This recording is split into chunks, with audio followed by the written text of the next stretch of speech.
Hola, te doy la bienvenida al videoblog y pasamos a hablar de lleno sobre la técnica de los juristas romanos. Y en este caso nos remitiremos a este libro, que creo que más o menos se va a pasar de la luminosidad, lo voy a poner así, un poquito así. Ahí está. La técnica de los juristas romanos es un libro precisamente de Juan Iglesias, publicado por la Facultad de Derecho de la Universidad Complutense de Madrid. Este no es un libro fácil de conseguir, de hecho, tener palancas siempre ayuda. Libro de 1987, no es tan viejo, pero pues fue una edición, digamos, que no tuvo muchos ejemplares. Y bueno, cuando lo conseguí, que fue por ahí de 2010, mi buen amigo Faustino Martínez era el comprador de libros del Departamento de Historia del Derecho y las instituciones ahí en la Facultad de Derecho de la Universidad Complutense de Madrid. Y de hecho, pues me dijo, mira, tengo este material que lo tenemos que tirar porque nos llegó dañado. Y dije, pues mira, como yo no estoy dañado de acá, pues me lo voy a llevar. Y los guardé todos los libros, fueron cerca de una veintena, que empaqué y los mandé por correo. Ya estando en la casa de ustedes, pues nada más emocionante que recibir un paquete. Pues los daños eran mínimos, una página, a lo mejor un daño, fuera la mordida de algo en una pasta, en fin. Muchos de los libros que ven aquí, pues son libros usados que he estado comprando en librerías de viejo, otros son nuevos. Abajo de la estatua de Beethoven, que pueden ver ahí del busto de Beethoven, en México, pues hay algunos libros nuevos que me han llegado por Amazon.com, pero no siempre uno va a las librerías a acabarse la quincena, sino que pues puedes obtener una magnífica lectura, aunque esté rayada. Pues mira, este es el caso. Y aquí lo tenemos con mucho gusto. Pues bueno, Juan Iglesias, que es conocido por todos por su gran manual de Derecho Romano, aportó esta obra maestra, en mi opinión, que es la técnica de los juristas romanos, y qué bueno que la tenemos. Él nos habla en la página 44 de este libro acerca de la tópica.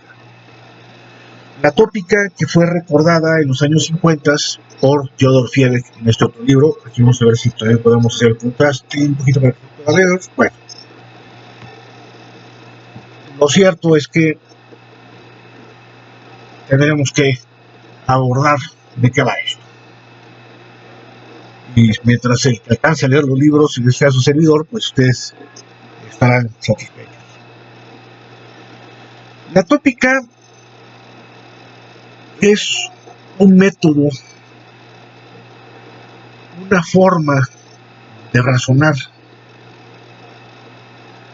Es un método científico de los que llamábamos en la antigüedad, es decir, antes de que en el siglo XVI o en el siglo XVII se empezara, parte por Francis Bacon y luego por otros autores, a consolidar el método de ensayo y error como hoy en día lo conocemos en las ciencias empíricas.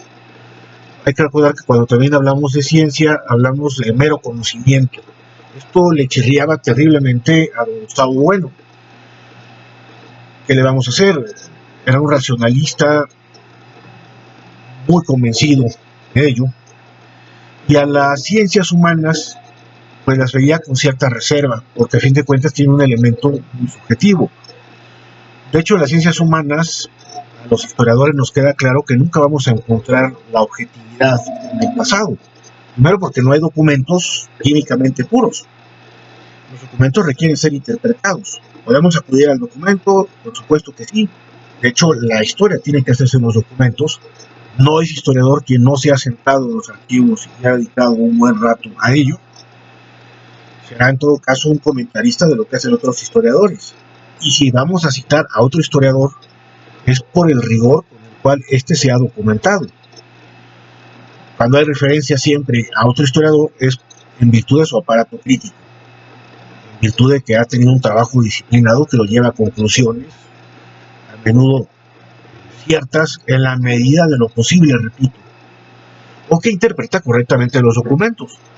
Hay muchos historiadores que son muy dogmáticos, por ejemplo, con el materialismo histórico, historiadores marxistas, y no salen de un parámetro de interpretación. El otro día escuchaba a un señor que se parece al Dr. Evil,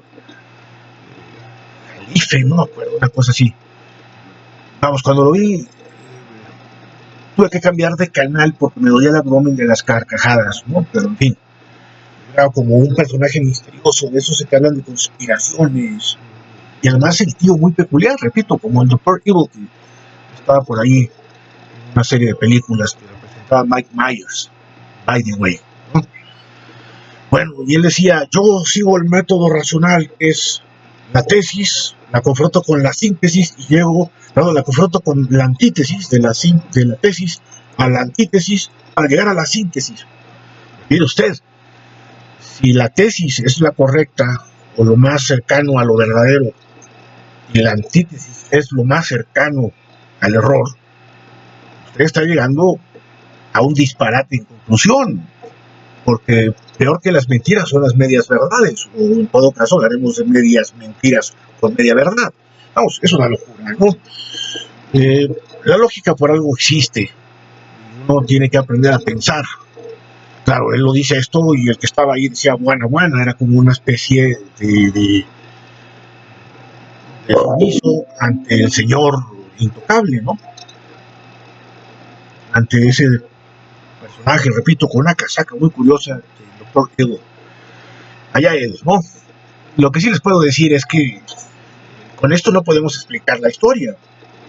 Por allá de 89, cuando había caído el muro, hay un señor llamado Francis Fukuyama en Harvard que dice el disparate de que ya se había acabado la historia, porque ya no había una tesis contra una antítesis, ya que se había acabado el marxismo. A ver qué va a hacer con todo el foro de Sao Paulo.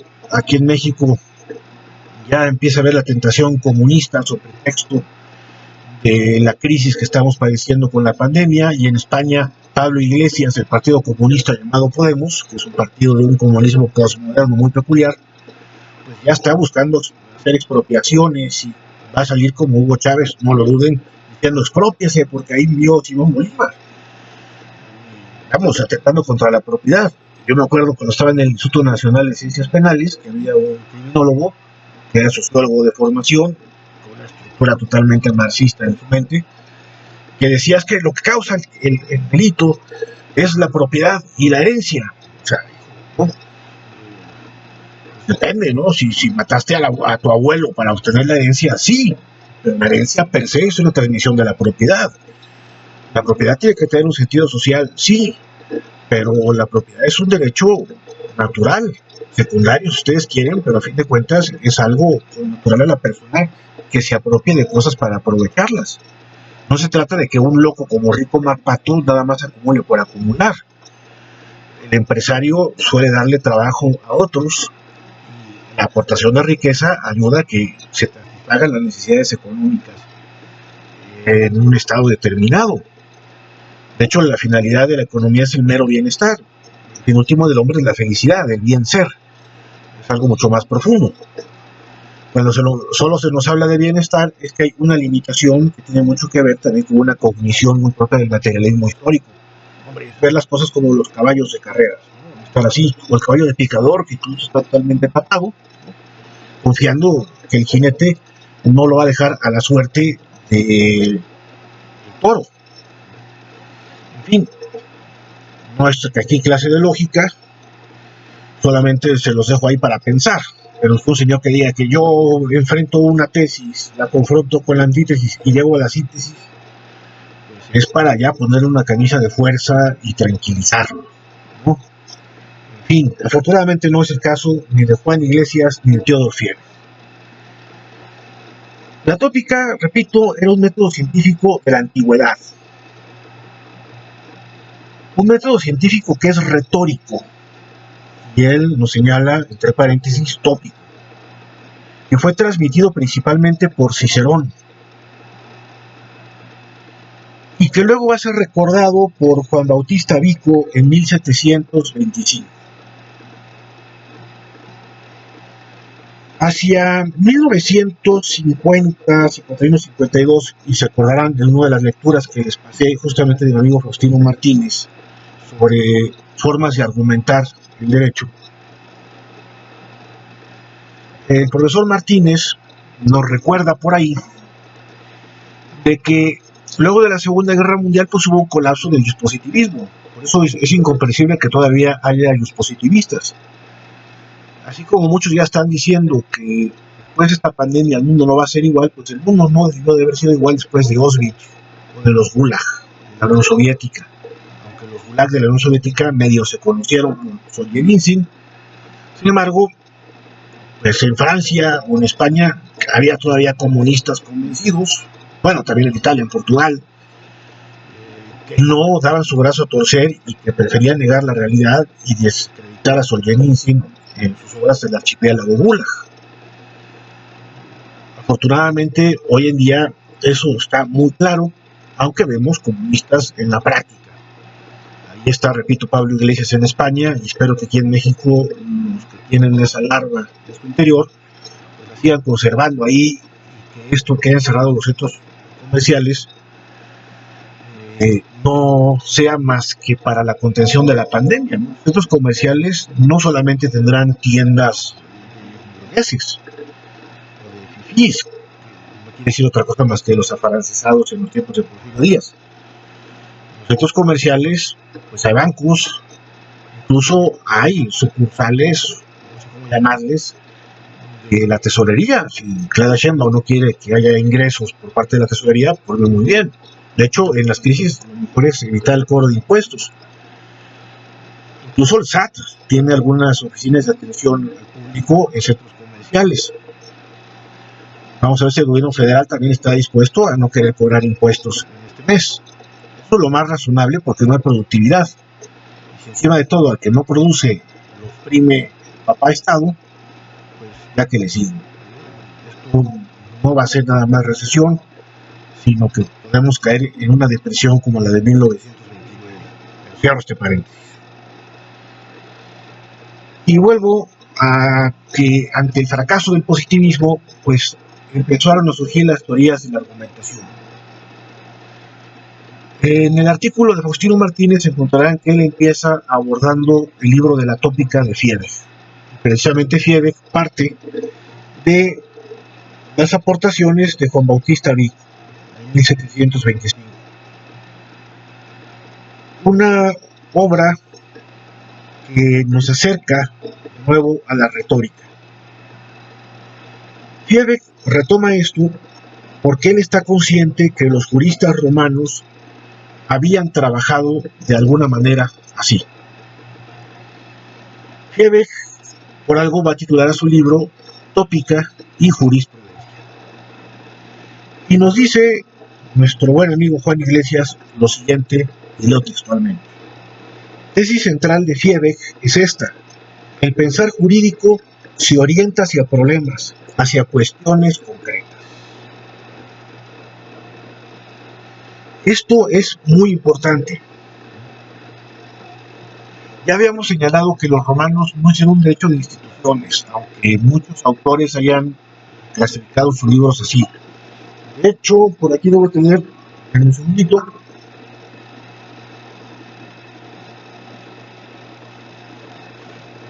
ahora sí, aquí tengo un libro original, después del Código de Napoleón, es Droit romain, Derecho Romano, de René Fournier. Este librito simpático que tengo aquí en mis manos es una edición ya más reciente de 1928, pero es un libro que corre completamente en las coordenadas del derecho codificado. Y más que hablar de un libro estrictamente de derecho romano, aunque sí tiene bien las divisiones históricas, los conceptos, es un libro fascinante para la época. Incluso tiene cuadros sinópticos que se desglosan en el propio libro. Se pueden ver cuadros sinópticos muy divertidos. Para los que no gustan los cuadros sinópticos, es muy didáctico, tablitas. Pero hombre, en el fondo, él sigue la metodología de comentar un código como el de Napoleón. Tristemente no sale de aquí, se ha quedado ahí. Voy a tener aquí más cerquita, no verme estirando. Bueno, la tópica es otra cosa. Aquí es la solución de problemas concretos, no buscar el silogismo kantiano, gelseniano, García Mainesiano, por decirlo de alguna manera, de que la norma es la premisa mayor, se confronta con los hechos y llegamos a una conclusión. Hay algo más, ¿no? Y en tal sentido nos dice lo siguiente Juan Iglesias: a los criterios sustentadores de la discusión de los problemas y que son extraídos en cada ocasión de la experiencia, del consensus omnium, los llama Fiebeck siguiendo a Aristóteles Topoi. La vida cuenta que en la ciencia del derecho se trata siempre, en definitiva, de la cuestión de lo que es justo cada vez, aquí y ahora. Ha de ser concebida como una permanente discusión de problemas que solo es en realidad la manera de pensar todo. Es decir, aquí nos está diciendo algo muy importante. También estamos hablando de párrafos que son densos, como los de Gorce.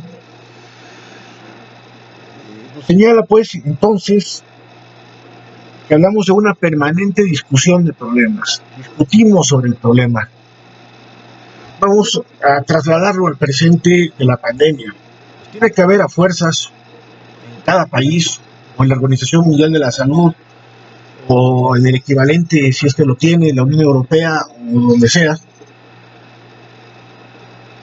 que se reúnan científicos de diversas disciplinas y todos vean cómo resolver este problema.